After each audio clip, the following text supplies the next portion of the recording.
अच्छा, थोड़ा सा ये अपने कैरेक्टर के बारे में काशिफ बताएंगे, जो फादर है, और ये क्या एक तो ये 80s 90s का टाइम बताया हुआ है जिसमें रुमाल में मैसेज लिखे जाते थे।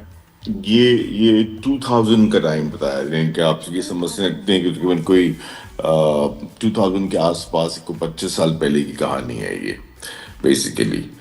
सो आप यानी कफील को जब आप देखती हैं तो आपको, मुझे ऐसा लगता है जब उसको करते हुए भी कि जैसे एक पीटीवी का एक बहुत ही ठहराव वाला और बहुत ही तहम्मुल वाला और समझ आने वाली कहानी, कुछ ऐसा काम करने की कोशिश की है पूरी टीम ने। और उमैरा अहमद जो है उनका स्क्रिप्ट है, और खास तौर पे मेसम डायरेक्टर बहुत अच्छी टीम का काम जो है वो, मैंने पहली दफा उनके साथ काम किया और उनके साथ काम करने के बाद बहुत ही अच्छा लगा। और मुझे बड़ी खुशी हुई कि इस तरह का काम करने की कोशिश अब की जा रही है, हमेशा की जाती है। इसमें मैसेज जो बड़ा इंपॉर्टेंट है ना काशिफ, कि आप बगैर प्रॉपर तहकीक किए हुए सिर्फ ये कि जी आपको एक इम्प्रेशन है कि जी बिजनेस वाली फैमिली है, कारोबारी लोग हैं, खाते पीते हैं, बच्ची की शादी ना आप नादी, अगर आप उसकी कमेंट्स में पढ़े ना, मैं कल परसों मैं कुछ कमेंट्स पढ़ रहा था उसके व्यूज के ऊपर, तो हर दूसरा कमेंट जो है ना वो ये कह रहे थे कि ये तो मेरी कहानी है, या ये तो मेरे साथ ऐसे हुआ है, या हमारे साथ ऐसा, या हमारे किसी के साथ ऐसा हुआ है। बेसिकली ये जो अरेंज मैरिजेस होती हैं उसमें ऐसी चीज हो जाती है, और ख़ास तौर पे बहुत सी ऐसी शादियां होती हैं जो बहुत ही उजलत में की जाती हैं, या बहुत ही जल्दी में सब कुछ हो जाता है। और कुछ ऐसी ही कहानी इसमें रखी गई कि उजलत में जो है वो शादी हो गई और एक गलत इंतखाब हो गया, और अब बाप को के लिए ये फीलिंग है कि उसकी जो प्यारी ज़ेबा है उसके लिए उसने बहुत बड़ी गलती की है। तो अब इस गिल्ट को आगे कहानी कैसे लेके चलेगी, गिल्ट है। काशिफ, मुझे ये बताएं कि ये बाप का जो बड़ा अनकंडीशनल लव होता है, शहजादियों की तरह अपनी बेटियों को रखते हैं, आप ये समझते हैं कि कभी कभार कुछ ज्यादा हो जाता है कि वो आने वाले वक्त के लिए बेटियां तैयार नहीं होती, और उन्हें जब रियलिटी चेक मिलता है तो वो उनके अंदर बेसिकली हमारे यहाँ माँ के ऊपर तो बहुत लिखा जाता है, माँ के ऊपर, लेकिन फादर को के लिए इतना लिखा नहीं गया, या इतना ड्रामों में या इतनी कहानियों में नहीं बताया गया। और ख़ास तौर पे वो जो मेसम ने बहुत ही खूबसूरती से वो जो कहा है ना कि जब बाप साथ में हो तो औलाद के लिए कुछ भी महंगा नहीं होता, या इस तरह का, तो वो एक बहुत ही करीब से मैसेज जो है वो दिया गया। और ख़ास तौर पे मैं तारीफ करूंगा पूरी टीम की, यानी कि प्रोडक्शन हाउस से लेकर मेसन तक। यहाँ देखना, यहाँ हेलो, यहाँ कैमरे में, हाँ जरा कैमरे में देखना ना, अच्छा, हो गया बिल्कुल। इतनी बेहतरीन आपने हैट पहनी हुई है, जबरदस्त लग रहे हैं आप। अच्छा, और दूसरा एक और इसमें एक बड़ा इंपॉर्टेंट और पॉइंट इसमें उठाया, जो कि 90s में शायद अब भी लोग उससे गुजरते हैं, कि जी लालची दामाद जो कि हर चीज के लिए अपनी बीवी को मजबूर करे कि अपनी फैमिली से लो, उनसे पैसे मंगवाओ, वापस भी ना करना, उनसे कहो मुझे ये लेके दें, फरमाइशें, फर्नीचर हो गया, इन्वेस्ट कर दो, मेरे बिजनेस दे दो, ये दे दो, और बेशर्मी और ढिठाई से ऐसे दामाद है जो मांगते हैं। बिल्कुल उस रिश्ते की ज़ाहिर इब्तिदाई, और अभी भी है।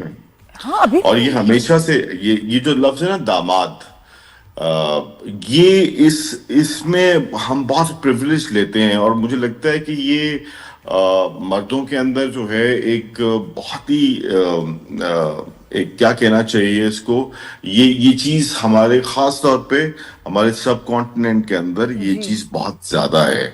और दामाद अपने आप को कुछ बहुत ही अबव सी चीज समझते हैं, और उसमें जो है बहुत प्रिविलेज लेने की कोशिश करते हैं, जो कि बहुत ही एक डार्क पहलू है हमारी सोसाइटी का। मुझे काशिफ वो बात याद आ गई, ख्वाजा एंड सन्स वाले, आफ्टर ऑल दामाद है वो सारे हमारे। हाँ जी, बिल्कुल, आफ्टर ऑल दामाद, बिल्कुल सही कह रहे हैं, सही कह रहे हैं। अच्छा, मुझे आपकी लाइफ बड़ी मतलब फुल ऑफ इवेंट्स, ठीक है, आपने जितना स्ट्रगल शुरू में किया, पाकिस्तान टेलीविजन के चक्कर लगा रहे हैं, काम नहीं मिल रहा, गुर्बत भी आपने देखी, तो ये मुझे बताएं ये कितना एक एज एन एक्टर कितना फायदा देता है जब आपको काम मिलना शुरू हो जाता है मुख्तलिफ कैरेक्टर्स और स्ट्रगल कितनी है?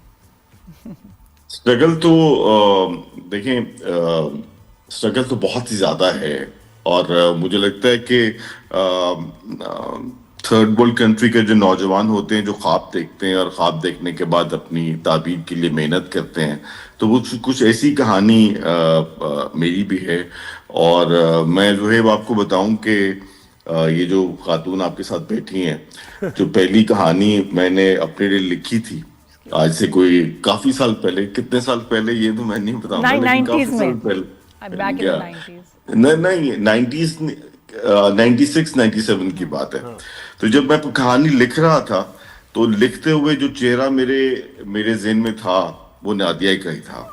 और इनको याद होगा, पिंडी में मैं इनके घर गया और इनसे मुलाकात हुई और उनको वो कहानी सुनाई मैंने। क्या कैरेक्टर था? क्या कैरेक्टर? उस ड्रामे का नाम आशियाना था। और कैरेक्टर क्या था? और वो कैरेक्टर जो था वो एक फैमिली थी, उस फैमिली की एक ऐसी लड़की की कहानी थी जो थी तो छोटी या बहन थी, लेकिन वो माँ की तरह सारे घर को, उस आशियाना की सबसे बड़ा कैरेक्टर जो था ना वो बहन का था। तो बहरहाल वो हम कर नहीं सके। तो बस स्ट्रगल जो है वो चलती रही और उसके बाद जो है समहाउ किसी न किसी तरीके से मैंने वो ड्रामा बना लिया आशियाना। तो उसके बाद जो है वो सिलसिले जो हैं थोड़े से बेहतर हो गए मेरे लिए और तब से लेकर अब तक जो है बस सिलसिले चल रहे हैं। फिर सियासी शऊर भी आ गया। और वो बिल्कुल टाइम्स भी ऐसे, लेकिन चैनल अब भी मैं कम चाहूंगा, थे, मुश्किल काम था उस वक्त। अब मैं चाहता हूं कि मैं जो काम कर रहा हूं उस पहलू को उजागर किया जाए, क्योंकि वो अब इस काबिल हो गया है कि पूरे पाकिस्तान को बताया जाए कि मैं क्या कर रहा हूं। क्या बात। बेसिकली आशियाना वेलफेयर सिस्टम आज से 5 साल पहले मैंने एक प्रोजेक्ट शुरू किया और मैं Arif Mahmood dialysis and diagnostic hospital Raiwind road पे 3 कनाल का ये हॉस्पिटल 5 साल पहले मैंने शुरू किया। और हमने एक डायलिसिस मशीन से शुरू किया और आज एक डायलिसिस शुरू किया और आज हम 600 dialysis absolutely free with medicine, with ultrasound facility, with lab facility, with food हम एब्सोल्युटली फ्री कर रहे हैं। और ये पाकिस्तान के बहुत कम लोगों को पता है, लेकिन मैं ये चाहता था कि जब मैं यानी कि दुनियावी फीता कटवाऊं तो मैं जब स्पीच करूं तो लफ्ज गागा का इस्तेमाल ना करूं। हम ये कहें कि हमने एक हॉस्पिटल बना दिया है। तो अब हम इस काबिल हो गए हैं कि हम 600 डायलिसिस कर रहे हैं एब्सोल्युटली फ्री लाहौर के अंदर। और आप ये समझ सकते हैं कि हम लाहौर में इस वक्त 3rd या 4th नंबर पे होंगे जो कि वेलफेयर की डायलिसिस कर रहा है। तो अब मैं चाहूंगा कि आहिस्ता आहिस्ता आप सोशल मीडिया में भी देखेंगे कि हम अपने हॉस्पिटल और अपने प्रोजेक्ट के बारे में